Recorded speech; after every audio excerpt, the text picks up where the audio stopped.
जी, बिस्मिल्लाहिर्रहमानिर्रहीम। नाज़रीन, आप देख रहे हैं program UK immigration laws with Sahid Chaudhry. Excuse मी।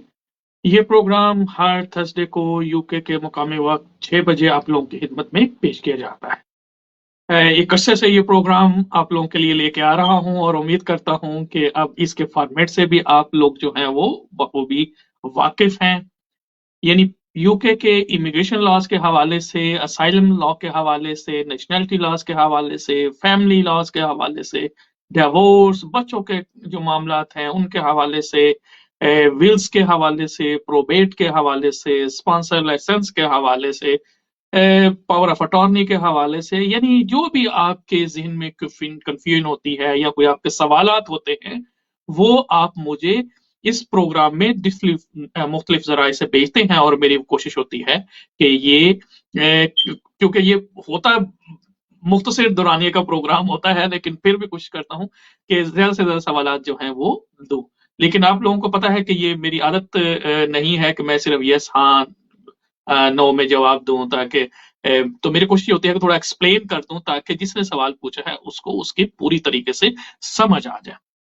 ठीक है।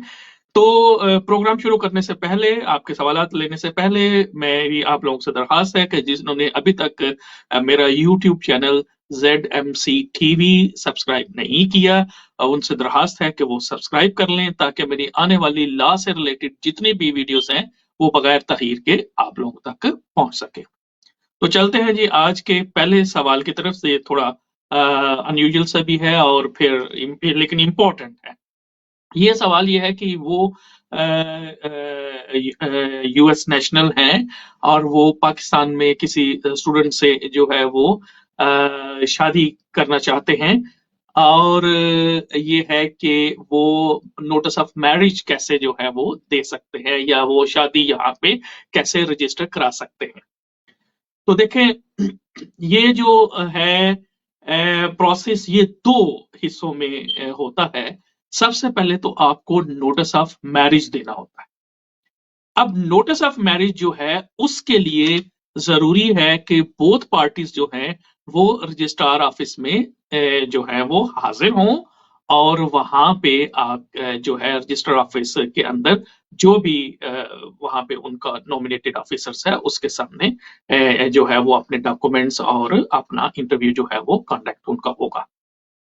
लेकिन ऑब्वियसली ये सारा करने से पहले इसके लिए आपको अपॉइंटमेंट की जरूरत होगी। ठीक है जी।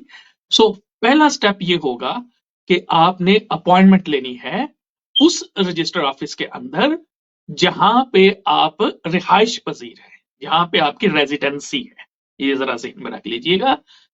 दूसरा फिर ये है कि देखिए, जैसे इन्होंने सवाल करने वाले ने कहा कि वो यूएस नेशनल हैं, तो उनके लिए भी जरूरी है कि वो यहाँ यूके के अंदर आके रिजाइड करें उस रजिस्टर ऑफिस की जुरिस्डिक्शन के अंदर, और उसमें जो है वो 7 क्लियर डेज की रेजिडेंसी जो है वो होना जरूरी है कि जब आप नोटिस ऑफ मैरिज दें। मसलन सपोज करें जिस दिन आप इस कंट्री में आएंगे यानी अराइव करेंगे वो दिन उसमें काउंट नहीं होगा। लेट्स सपोज करें कि अगर कोई बंदा जो है वो 15 तारीख को आता है, तो उसकी जो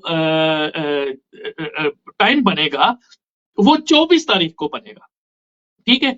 यानी वो अराइवल का डे जो है वो उसमें शामिल नहीं होगा, और 7 क्लियर डेज के बाद आप नोटिस यानी आप उसमें अटेंड कर सकते हैं। ठीक है जी। तो इसका मतलब तो ये हुआ कि पहले आप आएंगे, अपना ये रेजिडेंशियल रिक्वायरमेंट पूरी करेंगे, और फिर आप उनसे राब्ता करेंगे कि जनाब आप हमें अपॉइंटमेंट दें ताकि हम आके नोटिस ऑफ मैरिज दे दें। अब अनफॉर्चुनेटली यहाँ पे तकरीबन तमाम ही जो रजिस्टर ऑफिस है दे आर क्वाइट बिजी, तो ये थोड़ा सा लेंथी प्रोसेस हो सकता है। आपको 4 वीक की, 6 वीक की, 8 वीक की डेट जो है वो मिल जाती है। डिपेंड करेगा कि कहाँ आप कर रहे हैं और वो कितने बिजी हैं। जब आप दोनों वहां पे, जब अगला फिर जस्ट अगर आपको अपॉइंटमेंट मिल गई है, अब आप जब अपॉइंटमेंट में जाएंगे तो वहां पे जाके आपने क्या करना है जी, कि वो आपके डॉक्यूमेंट्स चेक करेंगे, यानी जो भी आपके आइडेंटिटी डॉक्यूमेंट्स है, आपका पासपोर्ट है, आप का रेजिडेंसी है, वो यानी रेजिडेंस के भी आपने डॉक्यूमेंट्स शो करने हैं जिनसे पता हो कि आप रह रहे हैं। उसमें आपका टेनेंसी एग्रीमेंट हो सकता है, बिजली का बिल हो सकता है, यो कोई भी यूटिलिटी बिल हो सकता है। अगर वो नहीं है तो जो लैंडलॉर्ड है उसका एक जो है वो लेटर साइन किया हुआ जो है वो भी इस्तेमाल किया जा सकता है, जिसमें वो बताएगा, सब दोनों पार्टीज का नाम बताएगा और फिर बताएगा कि ये यहाँ पे किस डेट से जो है वो रह रहे हैं, ठीक है। और ये भी कंफर्म करेगा कि नोटिस की डेट तक ये यहीं पे होंगे। तो ये आपने डॉक्यूमेंट साथ लेके जाने हैं। जब आप अपनी अपॉइंटमेंट के ऊपर वहां जाएंगे और वो सारे आपके डॉक्यूमेंट चेक करेंगे, छोटा सा इंटरव्यू, यानी आपकी आइडेंटिटी कंफर्म करते हैं, फिर ये पूछा जाता है कि दोनों पार्टीज में से कोई पार्टी जो है वो पहले से शादीशुदा नहीं है। अगर कोई पहले से शादीशुदा जो है तो फिर उसका डिवोर्स डॉक्यूमेंट जो है वो भी जो है वो दिया जाता है, ठीक है। तो इस तरीके से फिर क्या होगा कि फिर अगर जो रजिस्टर ऑफिस वाले हैं वो अगर सेटिस्फाई होंगे तो वो आपका नोटिस ऑफ मैरिज जो है वो प्रिपेयर करेंगे और उनको वहां पे नोटिस बोर्ड के ऊपर चिपका कर दिया जाता है। उसका मतलब ये होता है कि जनाब ये दोनों अशखास जो हैं ये शादी करना चाहते हैं, अगर किसी को कोई एतराज है कि ये शादी नहीं कर सकते या कोई ऑब्जेक्शन है तो वो ऑब्जेक्शन जो है वो फाइल कर सकते हैं, ठीक है जी। तो फिर ये होता है कि जो नोटिस का पीरियड है जब वो खत्म हो जाता है तो रजिस्टर ऑफिस वाले जो है वो फिर एक सर्टिफिकेट इशू करते हैं कि हाँ अब ये जो दोनों अशखास हैं ये अब अपनी शादी रजिस्टर कर सकते हैं। वो फिर आपकी अपनी मर्जी होती है कि आप कौन सा वेन्यू जो कि रजिस्टर ऑफिस का ऑथोराइज्ड है, जिनके पास रजिस्टर ऑफिस का रजिस्टर मौजूद है, आप रजिस्टर ऑफिस में भी अपनी शादी का फंक्शन जो है वो कर सकते हैं। लेकिन ये है कि आप अगर सपोज करें कि आप किसी मस्जिद में करना चाहते हैं, वो मस्जिद जो कि ऑथोराइज्ड है रजिस्टर ऑफिस की, तो वहां पे भी आप कर सकते हैं। ये जो सर्टिफिकेट होगा नोटिस ऑफ मैरिज कंप्लीट होने के बाद का, ये तकरीबन 1 साल तक के लिए वैलिड होता है, यानी 1 साल के अंदर अंदर आपने जो है वो अपनी मैरिज को रजिस्टर करना होता है। और अगर 1 साल के अंदर जो है वो आप रजिस्टर नहीं करेंगे तो फिर आपको जो है वो दोबारा से ये सारा प्रोसेस जो है वो शुरू करना पड़ेगा। आई होप कि मैंने बड़ी डिटेल से आपको बता दिया है कि प्रोसेस क्या होगा और उसमें आपने क्या, फिर भी अगर कोई तशनगी रह गई हो या कोई और इसके अंदर से सवाल सामने आए तो आप, नंबर मेरा इसके ऊपर आ रहा होता है, उसके ऊपर व्हाट्सएप मुझे कर सकते हैं, सोशल मीडिया के किसी भी प्लेटफॉर्म से जाके जाहिद चौधरी को आप देख लें और आप मुझसे रब्ता कर सकते हैं। आई hope I answer your question. चलते हैं जी अगले सवाल की तरफ। ये भी हमारे दोस्त हैं जी, उन्होंने सवाल किया है कि अगर दो स्टूडेंट हैं और वो अगर दोनों स्टूडेंट जो हैं वो यहाँ पे अपनी मैरिज रजिस्टर कर लेते हैं तो उसके बाद उनके लिए ऑप्शंस क्या हैं और फिर वो क्या कर सकते हैं। देखें, पहली बात तो ये है कि ऑब्वियसली अगर दोनों स्टूडेंट हैं तो दोनों का जो स्टेटस है वो सेटलमेंट को जो है वो लीड नहीं करेगा, ठीक है, सेटलमेंट को लीड नहीं करेगा। हाँ, इसमें फिर जो और ऑप्शन हो सकते हैं, लेट्स सपोज करें कि आप स्टूडेंट हैं, आपने यहाँ पे ग्रेजुएशन कर ली या आपने पीएचडी कर ली, फिर आप जो है वो ग्रेजुएशन वीजे पे चले गए। अब ड्यूरिंग दैट ग्रेजुएशन वीजा जो है आपको कोई स्पॉन्सर्ड जॉब जो है वो ऑफर हो जाती है, ठीक है, यानी टीयर 2 के तहत आपको कोई जॉब ऑफर हो जाती है। तो फिर क्या होगा, फिर आपका वो जिसके साथ आपने शादी की हुई है वो स्पाउस आपका डिपेंडेंट बन जाएगा, ठीक है जी, वो आपका डिपेंडेंट बन जाएगा। और ये स्पॉन्सर्ड जो एप्लीकेशन है या जो वीजा होता है, ऑब्वियसली ये 5 साल के लिए अगर आपको दिया जाता है तो 5 साल गुजरने के बाद जो मेन एप्लीकेंट होगा, यानी जो स्पॉन्सर्ड एम्प्लॉय है, वो इंटाइटलमेंट उसकी हो जाएगी कि उसने क्या करना है कि वो अब इंडेफिनिट के लिए अप्लाई कर सकता है, ठीक है, सब्जेक्ट के वो तमाम जो रिक्वायरमेंट है वो पूरी करता है। तो अब अगर उसको इंडेफिनिट लीव टू रिमेन मिल जाएगा तो फिर ऑब्वियसली जो उसका स्पाउस होगा उसको भी वो इंडेफिनिट लीव टू रिमेन मिल जाएगी इस कंट्री में रहने के लिए, ठीक है जी। इसी तरह से अगर एक ऑप्शन मैंने बता दिया, इसी तरीके से ऑब्वियसली अगर उनका कोई बच्चा यहाँ पैदा हो जाता है और वो बच्चा जो है उसकी 7 ईयर की रेजिडेंसी जो है वो यूके के अंदर पूरी हो जाती है, तो फिर उस बेस के ऊपर भी जो है वो तीनों का यानी बच्चे का और उसके पेरेंट्स जो हैं उनका प्राइवेट लाइफ का जो अपेंडिक्स है उसके अंदर जो है इन सब के वीजे जो है वो हो सकते हैं, और ये होगा चाइल्ड की 7 ईयर रेजिडेंसी की बेस के ऊपर। इसके अलावा बस फिर और ऑप्शंस जो है वो तो जैसे मैंने कहा कि अगर आप स्टूडेंट हैं तो स्टूडेंट शादी कर लेते हैं, तो उस स्टेज के ऊपर तो दोनों के जो स्टेटस हैं वो लीड नहीं करेंगे किसी किस्म की सेटलमेंट की तरफ। ठीक है, I hope I answer this question too. अच्छा ये चलते हैं जी अगले सवाल की तरफ। ये हमारे किसी भाई ने पूछा है जी कि उनके 2 बच्चे हैं जी, शादी जो है वो अनफॉर्चुनेटली मसाइल थे, मियाँ बीवी जो हैं वो अब अलहदा रह रहे हैं, उनके हक में बच्चों को मिलने का ऑर्डर जो है वो भी मौजूद है, लेकिन वाइफ जो है यानी जो स्ट्रेंज वाइफ है वो बच्चों के मिलने में जो है वो मसाइल क्रिएट करती है, कभी क्या कहती है कभी कुछ कहती है, और बच्चों के साथ मिलने का जो रेगुलर कॉन्ट्रैक्ट ऑर्डर है वो रेगुलर नहीं उसके ऊपर अमल हो रहा। तो वो ये कह रहे हैं जी कि इस पे हम क्या कर सकते हैं। अनफॉर्चुनेट है जी, मैं as a family lawyer again मैं सबको ये कहा करता हूं कि देखें, जो आप लोगों के डिफरेंसेस थे हस्बैंड एंड वाइफ के, जैसा भी था वो हो गया, अब आप सेपरेट रहते हैं या आप डिवोर्स्ड हैं, उस चैप्टर को क्लोज करके अब आगे देखें। अब आपको बच्चों के जो बेस्ट इंटरेस्ट हैं उनको वॉच करना है कि what is in the best interest of a child. अपनी ईगो जो है उसको हटा दे। सम टाइम हम बच्चों को एज अ वेपन इस्तेमाल कर रहे होते हैं एक दूसरे के अगेंस्ट, अपना बदला लेने के लिए, अपनी ईगो को सेटिस्फाई करने के लिए। उससे होता क्या है कि आप जो है वो नादानी में आप बच्चों के इमोशन के साथ खेल रहे होते हैं। और एज ए फैमिली लॉयर्स मैं आपको ये बता सकता हूं कि वक्त के साथ साथ इस तरह के हालात में बच्चों के जो नफ्सियात होती है, जो साइकी होती है, उसके ऊपर बहुत नेगेटिव इफेक्ट होते हैं। आप उस वक्त तो ये सोच रहे होते हैं कि हाँ मैं इसको बाप से मिलने से रोक रहा हूँ या मैं इसको माँ से मिलने से रोक रहा हूँ, तो अच्छा इससे ये जनाब मेरे तो हो रहा है, मैं उसको तंग कर रहा हूँ या तंग कर रही हूँ, तो ये जनाब, लेकिन अल्टीमेटली आप जो है वो उस उन बच्चों के लिए मसाइल क्रिएट कर रहे हैं। तो पहली बात तो ये है कि देखें, जैसे मैंने कहा है कि जो कुछ होना होता है वो हो गया, अब डिवोर्स है, सेपरेट रह रहे हैं, लेकिन बच्चों के बेस्ट इंटरेस्ट को सामने रखें।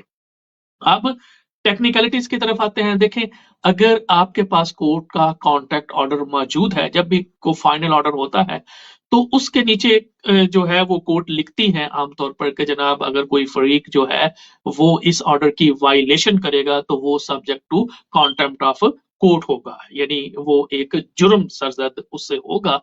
और उसमें सम टाइम कोर्ट्स जो है वो पुलिस को ये इख्तियार देते हैं कि वो उस शख्स को जो कॉन्टेम्प्ट ऑफ कोर्ट का मुर्तकब हुआ है, यानी जो उस ऑर्डर जो है उसकी वायलेशन कर रहा है, उसको वो अरेस्ट कर सकते हैं।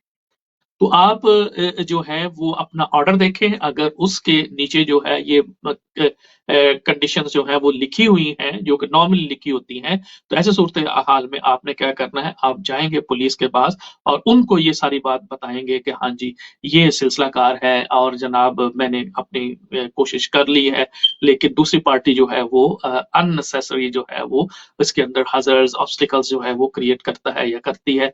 तो इसलिए आप तो अगर पुलिस चाहे तो अब इसलिए जैसे मैंने कहा कि उस ऑर्डर के अंदर लिखा होता है तो वो उन साहिब को या साहिबा को जो है वो अरेस्ट कर सकती है। अब अगर सम टाइम हमने ये भी अपने एक्सपीरियंस में देखा है कि जी जो पुलिस होती है वो सम टाइम थोड़ा रिलेक्टेंट होती है टू टेक एनी एक्शन, क्योंकि वो कहते हैं कि ओ ये this is a family matters, तो आप इसको रिजॉल्व करें क्या दें। लेकिन ये है कि अगर और किसी तरीके से जो है वो ये भी हो सकता है अगर आपका कोई सोलिसिटर है तो उसके थ्रू एक आप लेटर जो है वो उन मुहतरमा को लिखवाएं और उनसे कहें कि देखें हमारे क्लाइंट ने हमें ये बताया है कि आप जो है वो कांटेक्ट को जो कोर्ट का ऑर्डर है उसको जो है वो कंप्लाई नहीं कर रही और हमारे क्लाइंट का जो एक्सेस है अपने बच्चों को मिलने का उसको आप डिनाई कर रहे हैं या उसमें मसाइल क्रिएट कर रहे हैं तो प्लीज ऐसा ना करें otherwise we will go to court. Some time ये होता है कि वकील के लेटर जो होता है वो जाने के बाद भी जो है वो मामला हल हो जाते हैं। अब अगर इससे भी आपका जो है वो मसला हल नहीं होता तो फिर क्या होगा, फिर आपने उसी कोर्ट में यानी फैमिली कोर्ट में जिसने आपको जो है वो कॉन्ट्रैक्ट ऑर्डर दिया है उसमें आप एक एप्लीकेशन करेंगे और उसमें ये सारी चीजें जो है वो आप बताएंगे।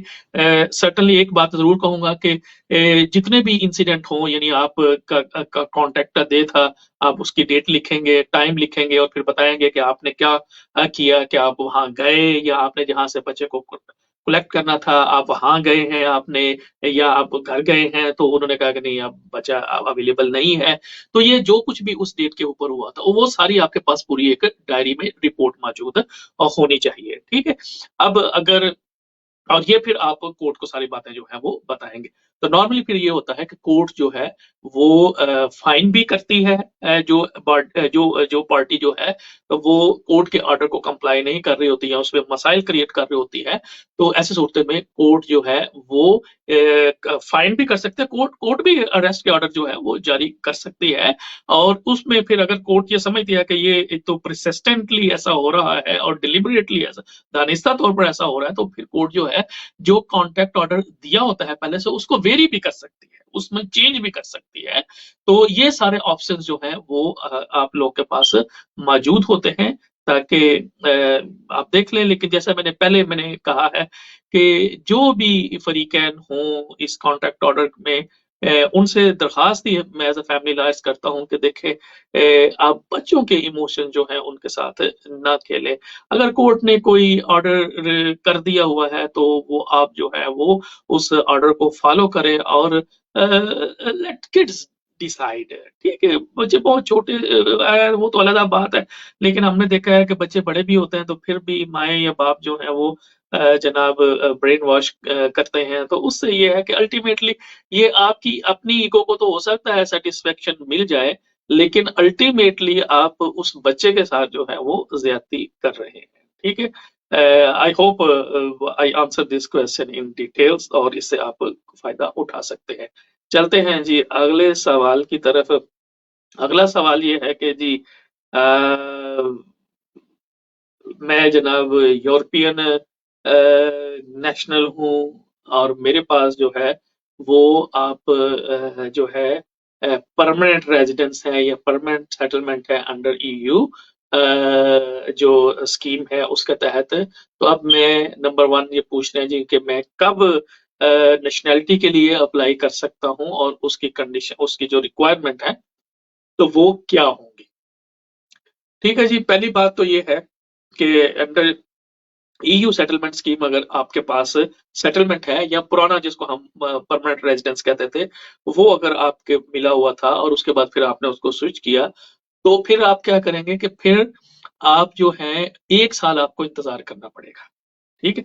उस 1 साल के बाद आप फिर, लेकिन इसमें एक बात मैं क्लैरिफाई कर रहा हूं, अगर आपको पहले परमानेंट रेजिडेंस मिला, ठीक है, और उसके बाद फिर आपने जो है वो अप्लाई किया under EU settlement scheme permanent residence मिला, लेकिन आपका जो 1 साल है वो जब पहले आपको मिला था परमानेंट रेजिडेंस वहां से होगा। ये जो आपने उसको सिर्फ कन्वर्ट किया है दूसरे में तो ऐसा नहीं है कि आपको फिर वो जो बीच में कोई अरसा रह गया वो निकल जाएगा, नहीं। वो आपका जिस दिन आपको परमानेंट रेजिडेंस मिला था उससे अगर 1 साल आपका पूरा हो चुका है तो फिर आप जो है वो ब्रिटिश नेशनलिटी के लिए अप्लाई कर सकते हैं। एक इसमें और क्योंकि कंफ्यूजन हो जाती है लोगों के जहन में तो वो समझते हैं कि शायद यूरोपियन नेशनल जो है उनको लाइफ इन यूके और इंग्लिश लैंग्वेज टेस्ट की जरूरत नहीं होती। जब भी आप कोई भी अगर नेशनैलिटी के लिए अप्लाई करता है तो उसको लाइफ इन यूके और इंग्लिश टेस्ट की जरूरत होती है अनलेस के वो जो है वो एग्जेम्प्ट हो। यानी मसलन सपोज करें कि आप किसी ऐसे कंट्री से हैं जो मेजॉरिटी इंग्लिश स्पोकन है, कनाडा से हैं आप यूएसए से हैं या इस तरह से हैं, तो फिर आपको वो एग्जेम्प्ट होता है, या फिर आपकी एज जो है वो 65 और उसके ऊपर है, या फिर ये है कि कोई मेडिकल कंडीशन है जिसकी वजह से आप जो है ये टेस्ट पास नहीं कर सकते, वो एग्जाम्पशंस में है। लेकिन अगर एग्जाम्पशंस में आप फॉल नहीं करते तो फिर चाहे आप यूरोपियन हो, जो भी हो, आपको लाइफ इन यूके और इंग्लिश टेस्ट जो है वो आपको पास करना जरूरी है। ठीक है। और इस के अंदर आप जो डिपेंडेंट है, मतलब आप है, आपके बच्चे भी हैं, तो वो एक ही एप्लीकेशन के ऊपर आप जो है वो कर सकते हैं। ठीक है। इसमें एक और जैसा आपने कहा था कि आप बच्चों के लिए उन्होंने कहा हुआ है कि अगर पेरेंट्स जो हैं वो इस पोजीशन में नहीं है कि वो उनकी जो फीस है, एप्लीकेशन फी, वो दे सके, तो ऐसे सूरत हाल में उन्होंने क्या करना है कि वो पहले फी वेवर की एप्लीकेशन जो है वो कर सकते हैं। तो उसमें फिर ऑब्वियसली उनको ये सारी एविडेंस देनी पड़ती है कि वो जो है पैसे जो है वो पे नहीं कर सकते। अगर होम ऑफिस सेटिस्फाई हो जाएगा तो फिर वो आपको फीस या फुल माफ हो जाएगी या पार्शली माफ हो सकती है। ऐसा नहीं है कि जी हो सकता। आई होप कि आई आंसर दिस क्वेश्चन। तो नाजरीन, ये था आज का प्रोग्राम। उम्मीद करता हूँ, क्योंकि जैसे मैंने पहले कहा है कि ये क्योंकि बरीफ दुरानी का प्रोग्राम होता है, सवालात के भी फिर मैं क्योंकि कॉम्प्रिहेंसिवली मैं उसका जवाब देता हूँ, ताकि आप लोगों को जो है वो समझ आ जाए इस बात की। तो इसलिए उम्मीद करता हूँ कि आज का प्रोग्राम जो है वो भी आप लोग जो है उनको पसंद करेंगे। प्रोग्राम के आखिर में अगेन जिन लोगों ने अभी अभी ज्वाइन किया है, कि वो मेरा यूट्यूब चैनल ZMC TV, उसको आप प्लीज जरूर सब्सक्राइब कर लें, और अपने फैमिली मेंबर्स को, अपने दोस्तों से भी कहें कि वो इसको सब्सक्राइब करें, ताकि मेरी आने वाली तमाम लॉ से रिलेटेड जो वीडियोस हैं वो आप लोगों तक बगैर किसी ताखीर के पहुंच सकें। और इसका फायदा एक और भी ये होता है कि अगर आप जाएंगे मेरे चैनल के ऊपर, तो आपको वहां पे बहुत सारे टॉपिक्स के ऊपर ऑलरेडी जो वीडियोस है वो आपको वहां मिल जाएंगी। स्पाउस वीजे के ऊपर, पावर ऑफ अटॉर्नी के ऊपर, विल के ऊपर, बहुत सारी चीजें जो है वो आपको उसके अंदर मिल जाएंगी। तो इसका बहुत सारा फायदा जो है वो आपको होगा। आज के प्रोग्राम में इतना ही। टिल नेक्स्ट थर्सडे मुझे अपने दोस्त, अपने भाई जाहिद चौधरी को इजाजत दीजिएगा, और अपना अपने गिरदोनवा के लोगों का ख्याल रखिएगा। अल्लाह हाफिज।